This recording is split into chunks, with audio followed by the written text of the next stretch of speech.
Alissa Kulinski, writer and director of Grim Whimsy. It was something that writer of the short story Liam Murphy and I created the concept for, of a doctor who runs a patient. And that's where it starts. And with Trixie, she was the character that I developed, the villainess here. And then at that point, we tried to film the short version of it. It didn't pan out. So then I took it to Sarah Taj, who is co-writer on this script, and she expanded it into a 60-page film. So not quite a feature length yet, but got to that point. We filmed the first scene again. Then we got distracted with other projects, as that happens. And she handed it off to me and then said, hey, I think we need to write more. I'm going to let you do with this and have a crack at it. So it was my first screenplay that I got to write and made it a 110-page script, reworked the scenes that existed, created new characters and locations and everything else. The producer I was working with wanted to move on to something else. So then kind of at a standstill for a little bit. And then I decided to create it myself, direct it myself, produce it, and move forward and start fresh. For sure, since I've been watching movies as a child, strong female characters have jumped out at me all the time. You look at, like I've mentioned, Tank Girl, Lori Petty, Gina Davis in A League of Their Own, and even Lori Petty there playing Kit.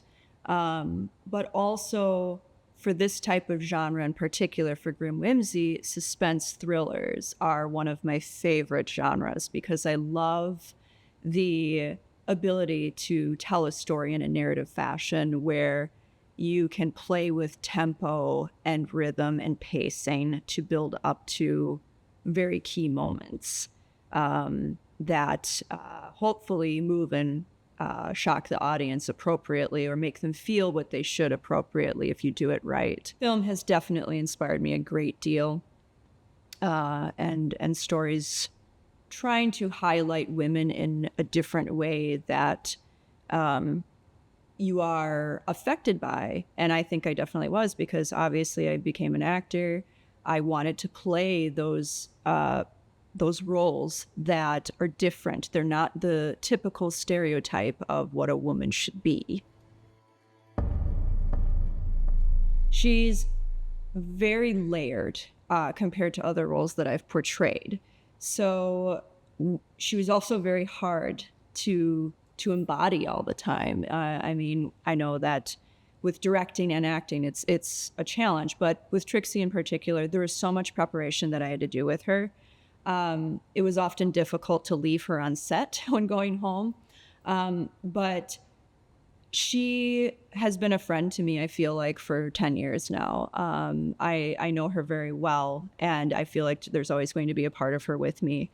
And there are relatable aspects there. There's a lot of different methods that I used. I know because I was directing, which was a first for me as well, directing and acting, juggling both, that I had to compartmentalize a little bit. So what was different with her, because of how intense the scenes were always when she's there, I would do preparation before arriving on set, listening to certain types of music, depending on what the mood was for the scene. When I was getting into my costume, and because I did all my own makeup, that was part of the process of transitioning to Trixie. So it certainly helped. And then having to go to certain places in my own head to get to where she was. So then when on set, though, what was interesting is, I have to direct and talk about what we're doing and go over blocking, and then directing Chris or whoever I'm working with, and it was mostly Chris, that I had to do that. And then when I would go on camera and we're ready to roll, I would ask everyone to give me a few minutes so that I could shift into her until I felt ready to be able to go into her again. And then once we stopped, I needed some time to switch back. So that's kind of how it went. Having to shift so much when in front of the camera with her while feeling every single word and every movement. She's so methodical, but then yet so unpredictable. It was such an interesting balance to try to harness and keep in check, but then not at the same time. It was very interesting. I very much enjoyed playing her, but I will say I was exhausted a lot. Filming in Wisconsin's already, the features in particular, it's not as common. Usually people do shorts or maybe commercials, possibly web series, or I should say possibly, they do. But as a producer, working on a micro budget, it forced us to be very creative, which I enjoyed, even though it was frustrating at times. But location scouting, I was very stubborn that I wanted particular looks. There were certain things I would settle for where I could get away with it, but I know that I learned a lot in that role because I had not done it before, in what you could get away with, what you need to work around, and in a sense, having to be forced to be resourceful like that, you find interesting ways to do things that I think is unconventional, but can also enhance your end result to some degree. But in addition to that, struggling, I guess the writer and director part of me had to fight a lot because the writer has this vision of what it should look like, how everything goes. And then the director has to go, well, guess what? We can't do that. And the producer even sometimes. So because of limitation to time or money or what have you. So the director has to make some tough calls. And then even working with my team, which was so helpful to be able to work with the team that I had at the end of this that I gained over the course of time. It was really great to have people that I could talk to and trust them and ask them, hey, this is an issue. Or they come to me with an issue and we have to talk about it and completely change something. But I felt okay because I trusted them and I felt like they believed and trusted me.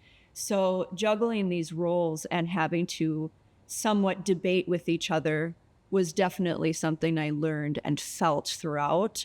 But I think it was good. It wasn't a terrible process. I had to fight a lot to be heard, especially in the beginning when I was doing this, because there were a lot of crew changes and different things that occurred. It was difficult at times to be heard. And I don't know, entirely why that is.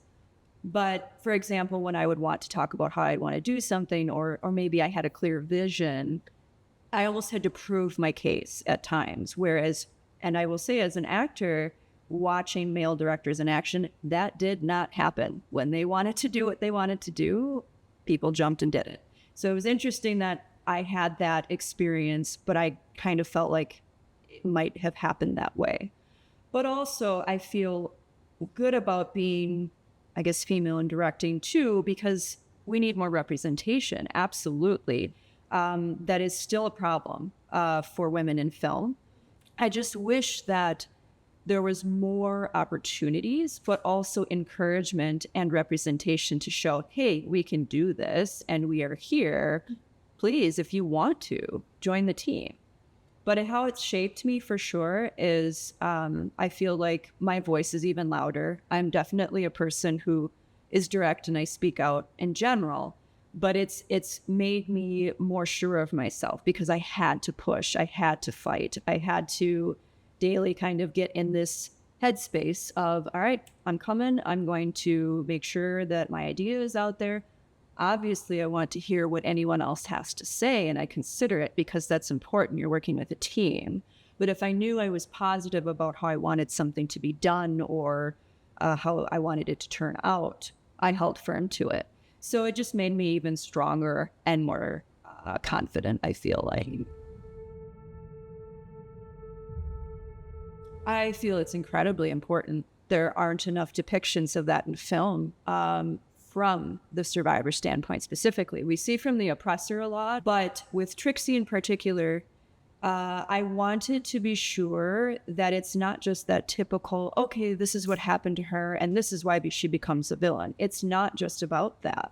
That's a factor in what happened to her and her childhood. And then that she wasn't believed, because that's the thing, is survivors want to be believed. they want to be heard. We need to listen. We need to be compassionate and patient and hear their story. But first and foremost, they need to be believed.